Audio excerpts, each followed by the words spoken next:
All right, welcome back everyone. So the 2024-2025 ski season is fully underway and it has been a pretty incredible season so far. December is always a very iffy shooting month for us with variable conditions, not really knowing what to expect, but conditions out there have been incredible. And now that we're fully underway, I want to do an in-depth gear guide on what we carry after doing this professionally for 4 years. I'm not going to be covering any camera equipment. If you're interested in that, let me know in the comments below and we'll cover that in a separate video. But I am going to cover all of the ski essentials from skis, bindings, boots, poles, skins, outerwear, backpacks, Avi equipment, all of that. And more importantly, I'm going to cover why I chose the equipment that I chose, because I think that the thought process and the decision-making process behind your gear is what's most important. We have a lot of experience in some really, really tough conditions. This is the gear I trust with my life, and I want to tell you why.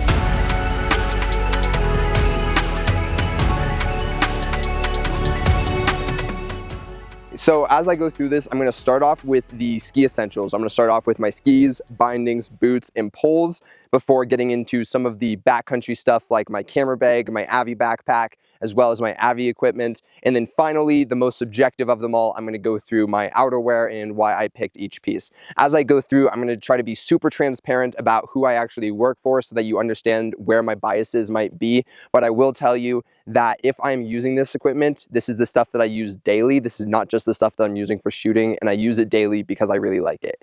I also only really work for clients who I trust and I like their gear, because with the number of days that I have to put on hill, if I don't enjoy using their equipment, then it's going to ruin my season. So where I will be as transparent as possible, do understand that these are still my genuine thoughts and opinions. Nobody knows that I'm doing this video. No clients are concerned with it, and none of them have any say in what I say today. Okay, starting off with my primary set of skis. I'm currently running a set of the 2026 prototypes for the Radian 106 from Liberty.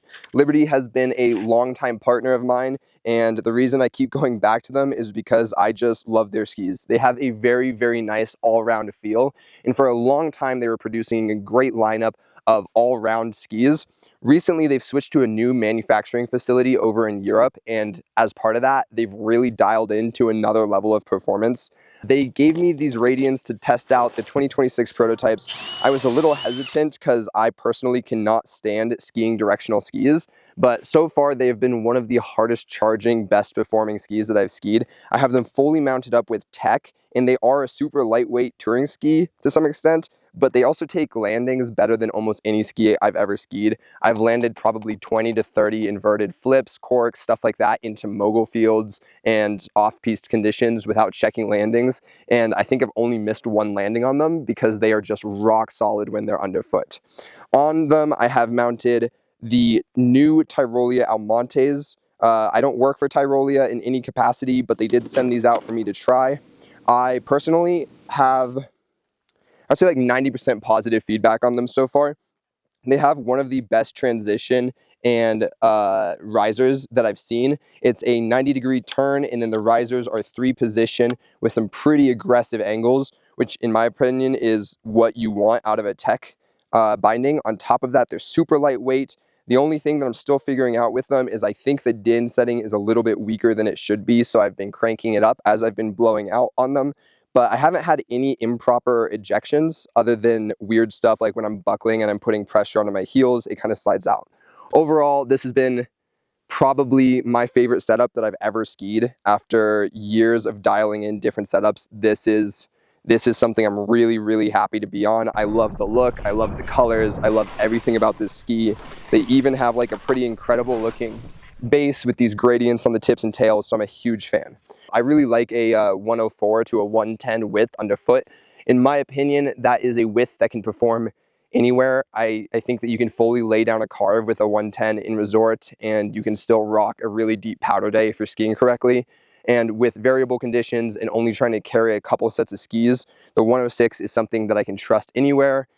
This has a very, very solid tail platform, and so taking rough landings when we're shooting, we often have to hit tricks or cliffs that don't have good landings just for a good photo. And with this ski, I don't have to worry about landings. I will take the sketchy booter on the side of a run straight to a flat cat track, because at the end of the day, the ski holds so well on landings that I feel like I can send harder than I ever have. My secondary set is last year's prototypes of the Scope 104s. Now, this is very, very similar in almost every single way, except it is going to be a twin tip, and these are almost truly center mounted with kingpins, and they just give me a little bit more play than those do. So those are my hard chargers, but if I want to get into corks or multiple rotations in the air, this is a ski that gives me a little bit more balance, and I really, really do like it. Now, being 100% open about things, these are prototypes from last year and right after they switched manufacturing facilities, and I've done a ton of damage to them. But that's kind of why they give me skis to test, because I want to figure out where the weak points are. So we were able to figure out that they weren't pressing these with the right temperature or for the right amount of time or with the right epoxies, that they needed to chamfer for the edges more. And so after this prototype, they made the changes that they needed to, and you can see in the next year's versions, they are rock solid. I haven't done any damage to them so far. So really, really a cool ski. You really couldn't go wrong with either one. I love them both, and they perform so incredibly well. And then lastly, I'll just say you can never go wrong with kingpins. I have never had an improper ejection on kingpins, and I've pushed them in dubs, corks, tons of sketchy conditions. I would trust the kingpin 10 out of 10 days. It is by far my favorite binding. You just have to sacrifice the balance while touring. Before I get into boots, which is going to be a whole separate talking point, poles are one of those ones where you don't think that much about, but I really, really love my poles. So my main poles for almost every single day is a set of these Fulcrum Y-East poles. I think it's awesome that the pole is named the same thing as my company, but this is an incredibly convenient touring pole. It is by far one of the lightest poles that I've ever felt, and it is so fun to tour with it holding down low because of the balance that you get when you have a little bit of the weight up top. You get these extra long so that when you're touring, you can really push down on them to get through some really tough conditions. And this is just honestly one of the most fun poles to have, rock with. It is so cool. You get so many questions about it. And the best part about it is it's made by a really genuine, really, really nice guy out of Hood River, Oregon. It's just one guy in his garage with his dad. He doesn't do this full time. He's just making poles that he loves for people who love skiing. As a secondary set of poles, while doing park and stuff like that, I have, sorry, car. But as a secondary set of poles, I have these super short line little just, I don't know, joysticks or something. They crack me up because they say precision engineered stabbing device on them, and that cracks me up. I just like the shorter poles for park. It makes it easier to grab, keep them out of the way, and honestly just look really steezy. I found these for free, and I have rocked them for like 4 years, and they've never let me down. So stellar choice if you're just looking for an inbounds pole. Okay, so the last of the ski essentials and the most complicated to talk about is the boots that I run, because I can't recommend any specific boot for you. Everybody needs to go out and find the boot that matches their foot. Okay, whether it is having a super narrow heel box or a super wide toe box, having more room lengthwise or having more room widthwise, there is going to be a boot that fits you, and I can't tell you what it's going to be. What I can tell you is that I went through one of my partner's Surefoot, and they did complete measurements of my foot, ran it against all of the measurements of every single ski boot in the industry, found one that matched up with the measurements of my foot, the dimensions and shape of my foot, and then put me in that boot, and it is the single best performing boot I have ever had. And prior to this, across 3 years, I had either broken a set of boots every single year or had that boot break me. And by that, I mean I was snapping buckles off, I was shattering the spine of boots, I was popping off buckles left and right and cracking it from over flexing it. And when I didn't break the boot, it was usually wearing through my skin, I was bleeding from my feet, stuff like that. So having a really properly fitted boot has been incredible. This has unlocked so much of skiing for me right here, and I am honestly incredibly thankful every single day that I have a boot that doesn't hurt and fits. It has custom liners in it from Surefoot. It's completely injection molded to my foot. And then the coolest part is that these are also heated. So as somebody who has really bad frostbite from shooting, having a heated boot has been a lifesaver. But I don't know if you can see, but they are absolutely beat to hell. There is gouges all the way through the plastic. These things have taken so much abuse, but it's the only boot that I've ever had that's lasted me more than 1 season. So I don't know what the right boot is for you, but I do know that finding a really good boot fitter will make all the difference.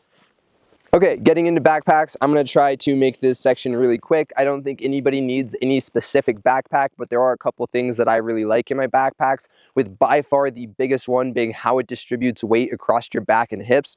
If you're skiing with a backpack, which I do 100% of the time, that's a lot of weight, especially if you're carrying camera gear that's bouncing around and can really do a lot of damage to your spine. So for a long time, I was skiing with just a generic camera bag, and it was pulling really hard back on my shoulders, and it was causing me to have spinal problems.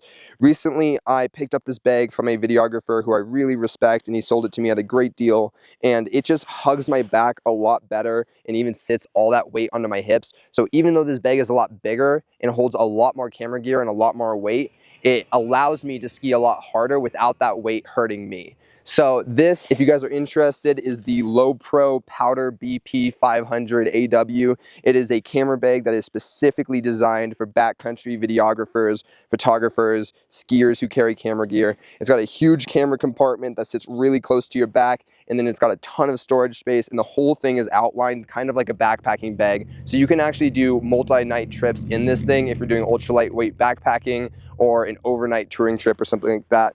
I know guys who have done it. The bag performs really well. I'm a big fan. So if I'm not going to be focused on filming, I'm not carrying all my camera gear, or I am in a higher risk area, this is my second backpack. This is a backcountry specific airbag backpack. Now, most of our channel has been focused on backcountry content, but if that's not your specialty, I'm going to do a separate video talking about getting into the backcountry and what the differences are and what you need to know. What you need to know is that this is a very, very fancy bag that essentially has this big airbag that pops out of the back when you are in an emergency, when you are in an avalanche, that keeps you on top and hopefully keeps your head above. They are very expensive, but if you're going into a lot of Avi terrain, it is 100% worth it.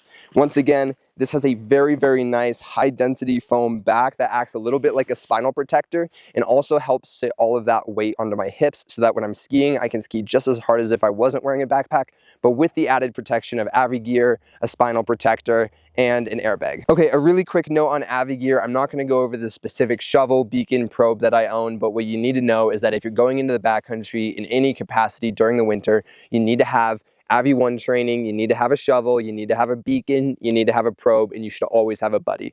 Those are the 5 essentials. You can really buy any brand of those that you want to. I personally don't think there's any difference in one shovel versus the other. Just make sure that it fits in your bag. It's lightweight enough that you're always going to carry it. For a beacon, once again, you can do your own research on these. I don't think there's a major difference unless you're getting into some more advanced rescue techniques. But I think the biggest thing, in my opinion, is I don't like peeps. I would not recommend buying peeps. We have multiple peeps beacons. They are all broken. One of them, the screen doesn't work, making finding people impossible. One of them turns off every time you hit a bump, meaning if you were in an avalanche, your beacon would turn off. And to warranty them, you have to use snail mail and write them a letter in Europe. So it's just not going to happen, all right? And I think that is incredibly disrespectful to the entire backcountry community, and I cannot stand how they handle their product or their customers. So I would not recommend buying from Peeps, but any other name brand beacon is going to perform just as well as the others, in my opinion. So like I said, not going to cover the specifics of that gear. Just make sure that you have a buddy, Avi 1 training, a beacon, shovel, and probe at all times. All right, guys, and so last but not least, I'm going to be getting into outerwear. Now, this is easily the most subjective in that there are tons of brands. A lot of them make really good stuff. You can buy any brand, all right? I'm going to show you what I own, and if you're curious about my philosophy around layering and how to layer for any conditions, I have an entire separate video covering how to prepare, what to own, the different layers that you need, and what to pack and what to carry on different types of days. Getting right into it, the basics is always that you need 2 different types of warmth layers. You need your really warm layers like your puffies, and then you need your breathable warmth layers like your fleeces. Your fleeces are what you're wearing when you're going uphill or when you're exerting a lot of energy. They wick moisture, they breathe naturally, you're not going to get as wet while wearing them, all right? Your puffy is for when you're really cold and you are not going to be moving or working as hard. For example, if I'm skiing resort and it's really cold, I'm going to wear both. Now, if I'm skiing resort and it's warm, I'm just going to wear my fleece. If I'm going uphill, I'm going to wear my fleece, but once I get to the top, I'm going to put the puffy on top. All right, you do not want to wear a puffy while going uphill. You do not want to wear a puffy while sweating, because this will trap the moisture in and you will end up colder than you should be. This is a great layer that will get you very warm very quickly, but if it's improperly used, you're both going to destroy the puffy and you're going to put yourself in a potentially dangerous situation. Now, obviously, these don't cover waterproof or a weatherproof layer, so on top of that, you have your shell. Now, personally, I am a big fan of Mountain Hardwear, okay? I don't really endorse any one specific outerwear company. There are ones that I will specifically not endorse, but I have had incredible experiences with Mountain Hardwear gear. I have Mountain Hardwear gear in jackets dating back to the 80s and 90s that still perform just as well today as they did back then. Just to refresh the kit a little bit, and because I'd personally never bought a new jacket, I picked up a new Mountain Hardwear shell this year. This is a full shell. I do not recommend getting anything multi-layered, and you will see this reflected in price points, but the higher end of the equipment, the more expensive, the fewer layers it's going to have. So this is a single layer Gore-Tex shell, all right? That is the only thing I would recommend people ski in. Anything multi-layered is going to be harder to layer, it's going to be harder to manage, it's not going to give you as many venting options, so on and so forth. And the same philosophy kind of extends into the warmth layers as well. There is a major difference between the general consumer tourist outerwear and the actual stuff that is designed to perform. What I have here is a Mountain Hardwear Ghost Whisperer Ultra Light. That is a purpose-built puffy for going uphill touring. This thing packs down super small, but it is crazy, crazy warm. If you are not somebody who's going out in the snow touring and in the backcountry, you really have no reason to own this. But if you are someone who is out there in those conditions, this is a piece of gear that you should own and will keep you warm and safe for years to come if treated properly. Admittedly, it does tear super easily. With regards to fleeces, any fleece is a fleece. Just get something that is not super complicated, fits well underneath your layers.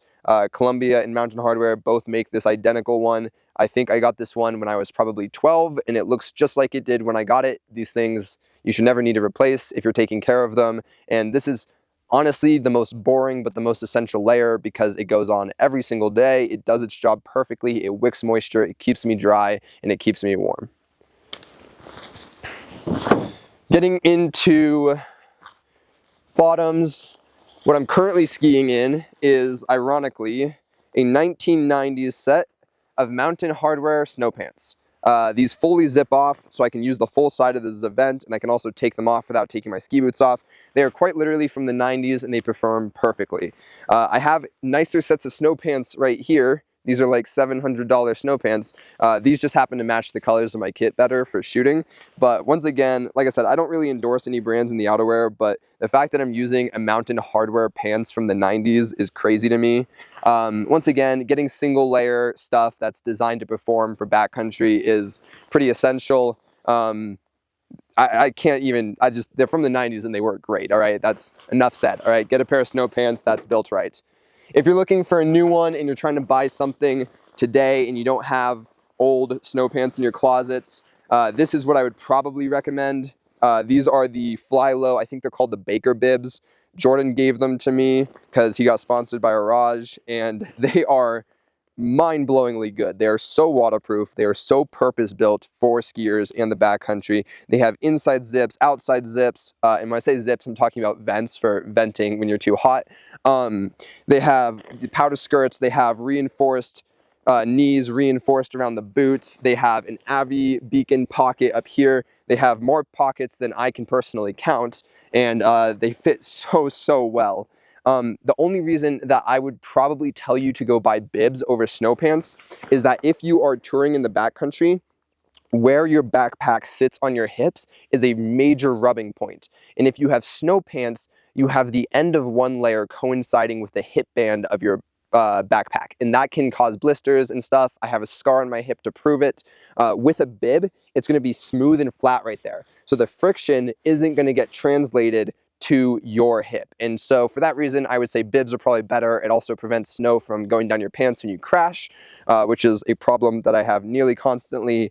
And then the only other thing that I would recommend always looking for is the amount of vents that you have. If you are in the backcountry, if you are doing high performance backcountry sports, in the snow, you need to have vents because you need to wick that moisture away, and you need to be able to control your temperature with just a quick zip. Okay, some auxiliary items. I have a lightweight pair of touring gloves. I don't like this company, so I'm not going to tell you who made them, but make sure that they are, you know what, just get something that goes on your hands. Most of the time I'm barehanded, but something lightweight, warm that you are going to put on in tour. I like to have clips on them, so I strap them to my hip and then never wear them. And then the second thing is a big pair of mittens. All right, I would say probably the industry leader right now is Hestra. There we go. Okay, I'd say probably the industry leader in mittens and stuff is Hestra. They're pretty pricey, but everybody I know who has a pair swears by them. My personal opinion, go get a pair of Kinkos. They're super cheap. You can find them at an Ace Hardware. You put a little bit of wax on them and they're going to be perfectly waterproof. They are super warm, super cheap, and they get the job done. These are rescue mittens. They are always in my backpack, and when my hands get wet or cold in these, I put these on, okay? That is my 2-glove system. I recommend everybody has 2 sets of gloves, and I recommend you have a lightweight pair, and then you have a heavy set of mittens. Okay, the very final thing that we are going to talk about today, and possibly the one that I've been the most excited to talk about, is my helmet. I love my helmet, all right, because I crash a lot, and because I do a lot of flips and stuff, and if I crash, I could get really hurt.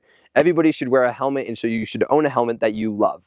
All right, this is the piece of gear that I would tell you to go find one that you are so excited about, because if you're excited about it, you're going to take it out every single day. And so that's what I did. I like the style of white helmets, and so I went and got a POC Obex Spin a couple years ago. I think I got this in 2020. You can see it is really, really beat up and dented all over. The reason that I'm so excited about this helmet is because it has built-in surround sound with like a 48-hour battery life. When I am skiing, I am always listening to music or a podcast or in a call or touring with that on. Straight line more. Itsy bitsy spider went up the water spout. Down came the rain and washed the spider out. This part speaks to my heart because I can't whistle. So she says, you know that weet woot guys do when they're calling a lady on the street. And I fucking weet woo that one. Weet woo. I can't whistle, so that's all I'll be able to say. Can you? There you go. That. It is awesome, and it makes me so excited to take this out that I never go out without my helmet, and because of that, I'm just a little bit safer. The other thing that I'd mention about helmets is weight and compactability. So if you're touring, make sure you get one that's a little bit lighter and one that you can compact down and stick on the outside of your bag. Outside of that, any helmet will do. The POC Spin technology or the safety technology they're putting in all the Smiths is all MIPS, is all really good. Just make sure you have something you like, make sure you have something that fits, make sure you have something that you'll take every day. For goggles, I currently have an extremely expensive pair of Revos that I was given by a client paired up with a knockoff Chinese brand strap because the really expensive strap broke. These are the fanciest goggles money can buy. I don't recommend doing that. Get a pair of goggles that fits your helmet. That would be my biggest piece of advice. Is you can see right here is it perfectly matches all the way around. Now, if you have a pair that forms a gap right there, you're gonna get migraines and you're gonna get like brain freezes and your forehead's gonna be cold and you're not gonna have a fun time. So focus on getting a pair of goggles that fits to your helmet and then doesn't apply pressure on the bridge of your nose. Beyond that, there's a ton of different features from transition lenses to the chroma pop stuff. It's all pretty cool. I really like the transition and the chroma pop, but that starts to add up a lot. But at the very, very like essential piece is it fits your helmet. It doesn't apply pressure on your nose. Beyond that, pretty much anything will do. Revo makes great stuff. Smith, I don't want to say Smith makes great stuff. I don't know if Smith makes great stuff, but make sure it fits your helmet. Make sure it fits your nose. Get a pair of goggles that work every single day. And honestly, if you can, get a set of storm lenses as well. All right, guys, so I've been told I only have 30 seconds left on the SD card, so thank you so much for watching. Don't forget to like, subscribe, all of the goodies. I'm going to be trying to put out as many videos this winter as possible, everything from gear to behind the scenes. I also want to detail more of how our business operates so that you guys can learn from that if you are interested, but we appreciate you watching so much. Remember, be aware, ski with care, and we'll see you guys next time.